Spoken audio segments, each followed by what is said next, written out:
Smart cities are the new wave. Compared to them, the rest of the world might as well be in the Middle Ages. If you haven't experienced living in one yet, you're in for the time of your life. So, the case I've decided to crack today is simple. Which is the best smart city in the world for digital nomads? I'll be judging each city using a scoring system based on comfort, convenience, and cost. For each plus point a city carries, I'll give it a point, and everything that might turn you away will result in a point deduction. 4 cities will be facing off in this ultimate showdown, but only one can come out on top. Are you ready? First up, we have a city that proves modernization and old world charm are not exclusive: Barcelona. With great internet, a nightlife you'd die for to be a part of, and plenty of workspaces, Barcelona provides you with a package deal, but it might cost more than it's worth. On the other hand, one of the top-ranked smart cities in the entire world, Toronto. A blindingly fast internet and a population that speaks English make Toronto every digital nomad's dream. But is the Canadian city actually overrated? The 2 contesting cities are ready for a face-off. Let's see which one takes it all. Barcelona, as I've said, is the package deal. There's a reason this is the most popular place in Spain amongst digital nomads. And spoiler alert, it's not how close it is to the beaches. But now that I've brought the beaches up, I won't keep you from a good time.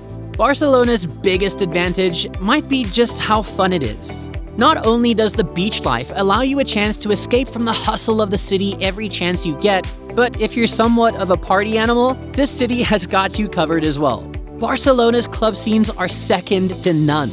Whether you drink the night away with your friends at a pub or go absolutely wild on a boat in an experience you'll never forget, this is the place to be. Don't think of Toronto as a slouch when it comes to partying though. The city is anything but boring. After all, when you have such a huge metropolis, then there's just no staying in. Catch some world-class entertainment or dance till you drop. It's all at your fingertips. Maybe we'll have to give both cities a tie for this one. And there's another category where the 2 cities shine just as bright: work. After all, it's good to have a work-life balance, right? In Barcelona, you won't find any shortage of co-working spaces. No matter what your preferences are, there's bound to be something that works for you. On top of that, you won't ever have to worry about connectivity issues either, because the city has bragging rights for the fastest internet in all of Spain. But Toronto isn't to be left behind in this department either. With the average internet speed being just as fast as Barcelona's and having many options of versatile workspaces for digital nomads that will meet your every demand and need.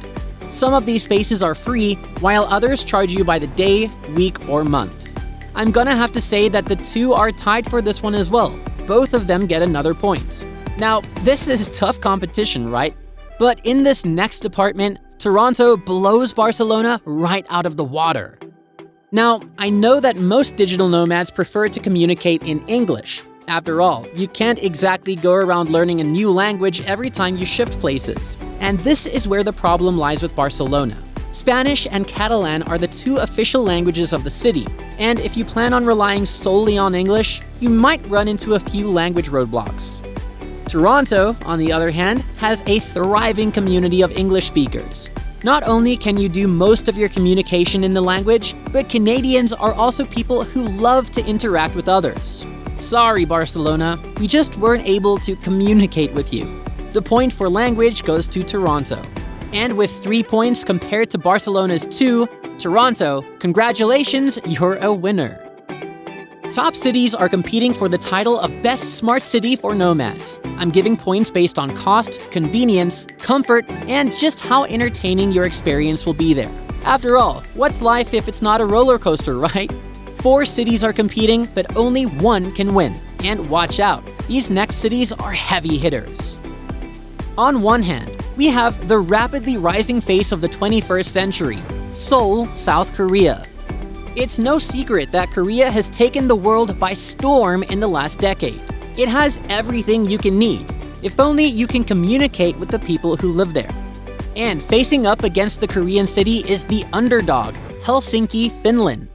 Helsinki seems to do everything Barcelona does, but better. It's very safe, no matter what demographic you're from.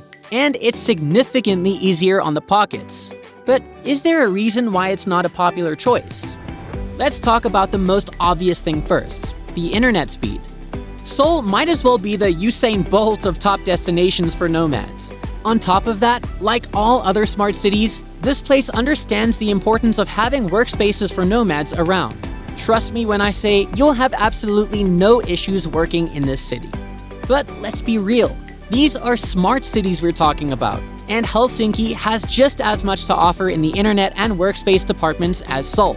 I'll give them both a point for the work department, but I have to draw a distinction somehow, right? Well, let's talk about fun then. Seoul is a city that never sleeps, and with a nightlife to boot. Go outside and you'll feel like The Weeknd as you're immediately blinded by the lights.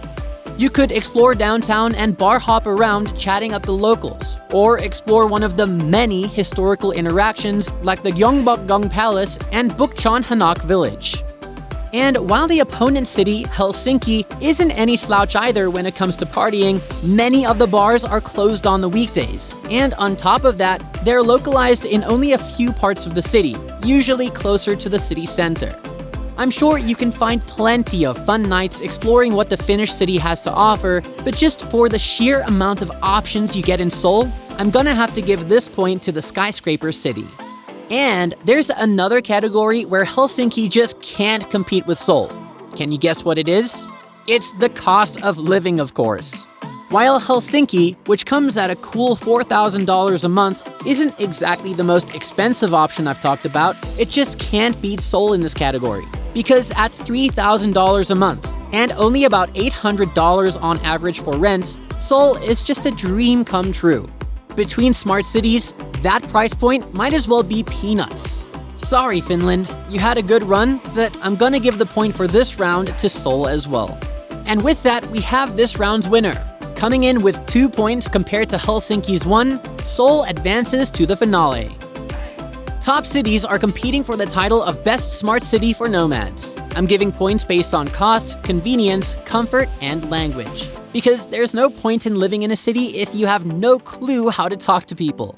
4 cities are competing, but only one can win. Buckle up, folks, it's time for the finale. Which one are you rooting for? On one hand, we have Seoul, South Korea's crown jewel. The city has proved that it can do everything the West can and more, and on a budget too. But the language barrier might prove too high to cross. Its opponent is Toronto, an old classic. Are you a fan of the Canadian dream?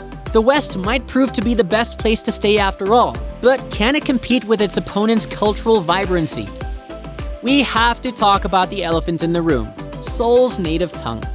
Communication is important for a digital nomad, especially when you're living in a new city and you have to ask for everything from directions to ordering food every time you eat out. And in a country where people fluent in English aren't exactly common, that problem could prove to be too big of an issue to solve. On the other hand, you're obviously not going to have the same issue with Toronto. So I'm going to have to deduct a point from Seoul for this one. It's just too big of an issue. But there's something that can more than make up for this glaring weakness. While there isn't much to do in Toronto, Seoul is bursting with life. Whether you decide to go for street food or try some fine dining, everything from traditional fish cakes to grilled meats will leave your mouth watering and your stomach grumbling for more. The cultural events and celebrations are experiences you won't find anywhere else. If there's one thing Koreans know how to do, it's have fun.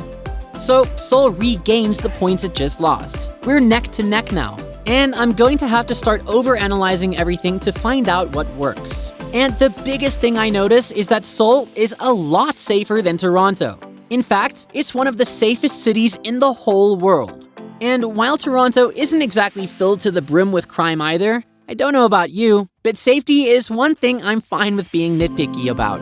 And there's also the fact that Seoul has had a good amount of nomads living there all year round. So communication shouldn't be an uncrossable hurdle that puts you off visiting this great city.